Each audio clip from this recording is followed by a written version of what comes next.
ये जो चोर लुटेरों के पैसे विदेशी बैंकों में जमा है ना, इतने भी हम रुपये ले आए ना, तो भी हिंदुस्तान के एक एक गरीब आदमी को मुफ्त में 15-20 लाख रुपए यूं ही मिल जाएगा। इतने रुपये। आइए सबसे पहले प्रधानमंत्री नरेंद्र मोदी जी को सुन लिया जाए एक बार। इतने भी हम रुपये ले आए ना, मेरे कांकेर के भाइयों बहनों, मुझे बताइए कि हमारी चोरी किया हुआ पैसा वापस आना चाहिए कि नहीं आना चाहिए? आना चाहिए। ये काला धन वापस आना चाहिए। हाँ, बिल्कुल आना चाहिए। ये चोर लुटेरों से एक एक रुपया वापस लेना चाहिए। हाँ, बिल्कुल। इस रुपयों पर जनता का अधिकार है कि नहीं है? बिल्कुल बिल्कुल, हमारा भी है। ये रुपया जनता के काम आना चाहिए। अरे एक बार ये जो चोर लुटेरों के पैसे विदेशी बैंकों में जमा है ना, इतने भी हम रुपये ले आए ना, तो भी हिंदुस्तान के एक एक गरीब आदमी को मुफ्त में 15-20 लाख रुपए यूं ही मिल जाएगा। 15-20 लाख। ये हमारे एमपी साहब कह रहे थे रेलवे लाइन, कि काला धन वापिस आ जाए, जहां चाहो वहां रेलवे कर सकते हो। ये लूट चलाई है। और बेशर्म होकर के कहते हैं सरकार आप चलाते हो, और पूछते मोदी को कि कैसे लाए। जिस दिन भारतीय जनता पार्टी को मौका मिलेगा, एक एक पाई हिंदुस्तान की वापस लाई जाएगी और हिंदुस्तान के गरीबों के लिए काम लाई जाएगी। इतने रुपये। नमस्कार, एन भारत मीडिया देख रहे हैं आप और आपके साथ मैं हूं नकुल चतुर्वेदी। मैं बहुत देर से प्रधानमंत्री नरेंद्र मोदी को सुन रहा था और आप भी नरेंद्र मोदी को सुन रहे थे। ये बयान उस दौर का है जब नरेंद्र मोदी प्रधानमंत्री कैंडिडेट थे और उन्होंने कालाधन वापस लाने के लिए बड़े स्तर पर जनता से चुनावी वादे किए थे। इस रैली में आपने सुना होगा प्रधानमंत्री नरेंद्र मोदी ये कह रहे हैं कि 15 से 20 लाख रुपए हर गरीब व्यक्ति के खाते में ऐसे ही आ जाएगा जब कालाधन वापस आ जाएगा हिंदुस्तान में। जो हिंदुस्तान का धन लूट कर बाहर विदेशी बैंकों में जमा किया गया है, अगर वो वापस आ जाएगा तो अपने आप में एक एक गरीब को फ़ायदा मिल जाएगा। लेकिन दोस्तों, आज नरेंद्र मोदी के जब 10 साल पूरे हो चुके हैं और 11वां साल चल रहा है, तो स्विस बैंकों में किस तेज़ी से भारतीय लोगों का धन बढ़ा है, इसी मुद्दे पर आज मैं आपको कुछ आंकड़े दिखाने जा रहा हूँ। इन आंकड़ों के ज़रिए आपको ये समझ आ पाएगा कि मौजूदा मोदी सरकार ने काला धन वापस हिंदुस्तान लाने के लिए पिछले 10 से 11 सालों में कितना काम किया। ये धन इतना बढ़ चुका है कि जो लोग पहले 15 लाख मांग रहे थे, आज वो लोग 45 लाख रुपए की मांग कर रहे हैं और ये चर्चा सोशल मीडिया पर हो रही है। आइए जरा कुछ आंकड़ों को समझ लिया जाए। मैं आपको कुछ आंकड़े दिखाता हूँ यहाँ पर।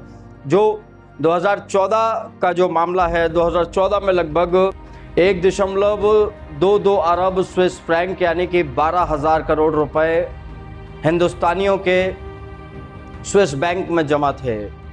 2025 में ये कितना बढ़ गया, आप इस बात का आंकड़ा देखिए। 3.5 अरब स्विस फ्रैंक यानी कि 37,600 करोड़ रुपए। ये सब कुछ तब हुआ है जब एक सरकार बनी थी काले धन पर माहौल बनाकर, और इसका अंदाज़ा आप इस बात से लगाइए कि 3 गुना ये बढ़ चुका है 2014 के बाद से अब तक। अगर इस पूरे मामले को देखा जाए तो ये नरेंद्र मोदी की सबसे बड़ी उपलब्धि तो नहीं हो सकती। ये सबसे बड़ा ड्रॉबैक है उस नरेंद्र मोदी सरकार का, जिस सरकार ने ये दावा किया था कि सत्ता में आने के बाद वो कालाधन वापस लेकर आएंगे जिससे गरीबी मिटेगी। नरेंद्र मोदी ने और बीजेपी ने यह वादा किया था कि 100 दिन के भीतर जो कालाधन है उसे वापस लाने की प्रक्रिया को तेज किया जाएगा, उसे वापस लाने की मुहिम जो है वो तेज की जाएगी। इसके बाद 15 से 20 लाख मिलने का दावा किया गया था। वो 15 से 20 लाख मिलने का जो दावा किया गया था वो भी आज हवाई साबित हो रहा है। गरीबी मिटाने का दावा नरेंद्र मोदी ने किया था। उन्होंने कहा था कि ये कालाधन वापस आएगा तो गरीबी मिटेगी। लेकिन आज जब स्विस बैंकों में भारतीयों का काला धन 3 गुना बढ़ चुका है तो सवाल यही है कि गरीबी कहाँ बढ़ी है, अच्छे दिन आखिर आए किसके हैं। इधर अगर बात की जाए तो स्विट्जरलैंड है, जो स्विट्जरलैंड जो बात पहले से कहता आ रहा है वो आज नहीं कह रहा है, ये नई बात। स्विट्जरलैंड का ये कहना है कि जो धन है वो सारा काला धन नहीं है, इसमें वैध व्यापारिक लेन देन और निवेश भी शामिल है, इसलिए इसे सारे धन को काले धन में कैलकुलेट ना किया जाए। इधर एक और इस पूरे मामले में जुड़ी हुई आपको बहुत इंपॉर्टेंट अपडेट मैं देना चाहूँगा। वो अपडेट ये है कि साल 2021 की बात है जब सरकार से ये पूछा गया था कि कितना काला धन विदेशी बैंकों में जमा है, स्विस बैंक में कितना भारतीयों का काला धन जमा है।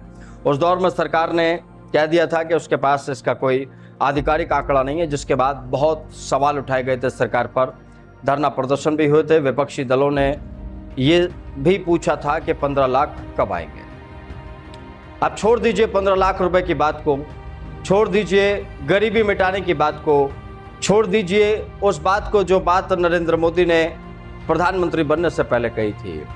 सिर्फ एक बात को पकड़ेंगे और वो बात है, ऐसा जुमला नहीं बोलना चाहिए। आपको जब राजनीति में बड़े शीर्ष पर जाना हो तो राजनेताओं को कम से कम ऐसी बातों से बचना चाहिए जो बातें उन्हें धरातल में घुसाने के लिए काफ़ी हैं, जो बातें उनकी राजनीति को बर्बाद करने के लिए काफ़ी हैं। हालांकि नरेंद्र मोदी बड़े राजनीतिज्ञ हैं, वो चालाकियों से अपने ऊपर उठने वाले सवालों को दूसरी तरफ डाइवर्ट करने में माहिर हैं। ऐसा वो अभी भी कर रहे हैं और आगे भी करते रहेंगे। लेकिन इस खबर के ज़रिए, इस बयान के ज़रिए मैं एक बार फिर से ये कहना चाहूँगा नेताओं को कि कम से कम उतना कहिए जितना कहने के बाद आप कर पाएँ, या उससे थोड़ा सा भी आप कर पाएँ तो उतना कहिए।